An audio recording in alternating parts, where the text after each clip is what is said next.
There have been several other books on Jinnah and of course, about the other dramatist personage. How is your book an advance or different, or what is the point of departure about it? You know, if there hadn't been a point of departure, why all this excitement?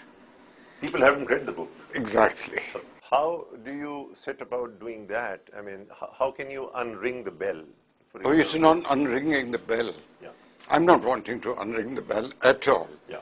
I wish Pakistan and Bangladesh all the possible best in the world. But I do wish to continue to work towards expanding the constituency of peace. That constituency which wishes to not repeat the mistakes of all the past yesteryears.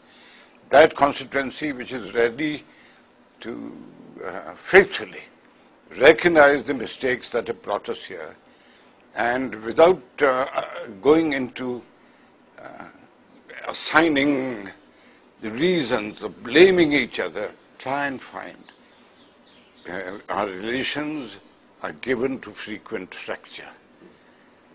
But we have to take guard against that, strengthen the bone, strengthen the superstructure of our relationship, and work towards it.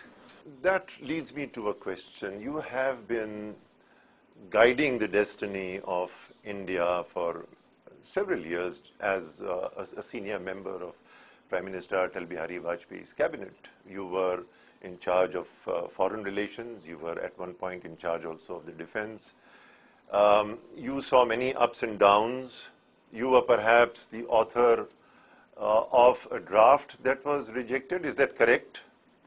Yes, there was a draft at Agra, which my distinguished colleague, the Foreign Minister of Pakistan, and I worked over. Drafts in such meetings are often worked over.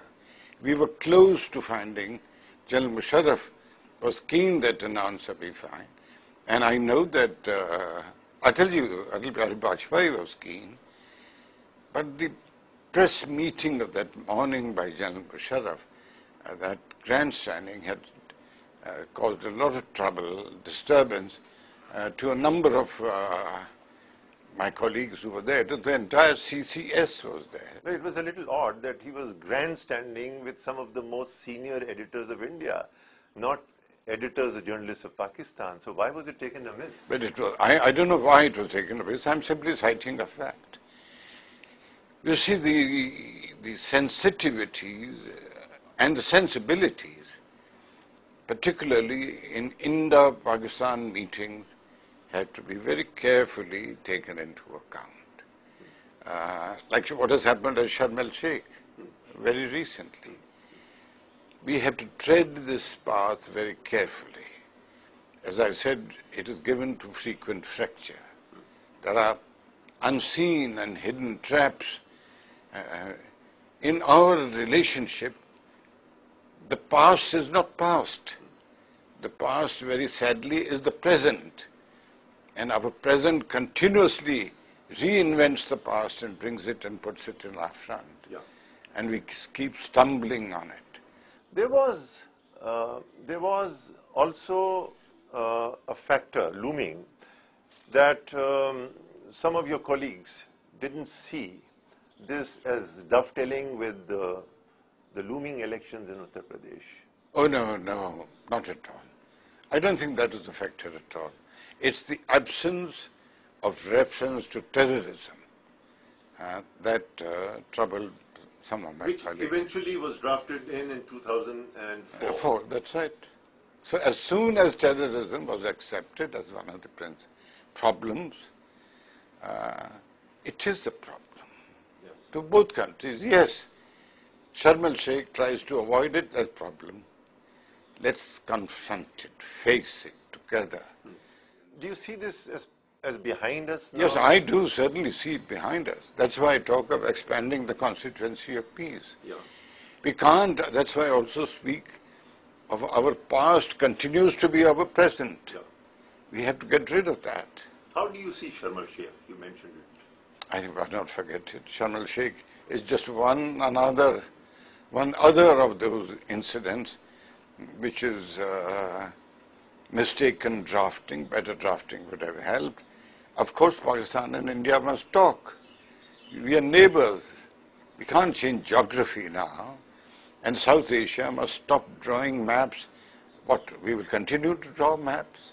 Always? You have argued in your book that perhaps Jinnah's vision of a federal India would have succeeded where a unitarian state became the cause for the partition, one of the reasons. It was not simply Jinnah's dream. It was Mahatma Gandhi's dream. In the 20s, when dominion status is offered, here was an opportunity of a federal India being offered in the 20s. It is dominion status, yes, but it's in the book, the correspondence. It's remarkably illuminating. A federal India would have met the answers of the Muslim League and Muhammad Ali Jinnah. Federated India with Jinnah first said 30% in the central legislation. It came down to 20%. And certain provinces, so that he said he could balance the majoritarianism of Hindu Congress. We have eventually done exactly that. We led the country we cut up and led Jawaharlal Nehru until ultimately, along with Sardar Vallabhbhai Patel, agreed to what Muhammad Ali Jinnah had demanded, but in a truncated form. Why shouldn't it have been done? Led the frontier and Bengal and Balochistan, all have been part of a larger federal India. I sometimes wonder if that had been an India, today we would be such a global power.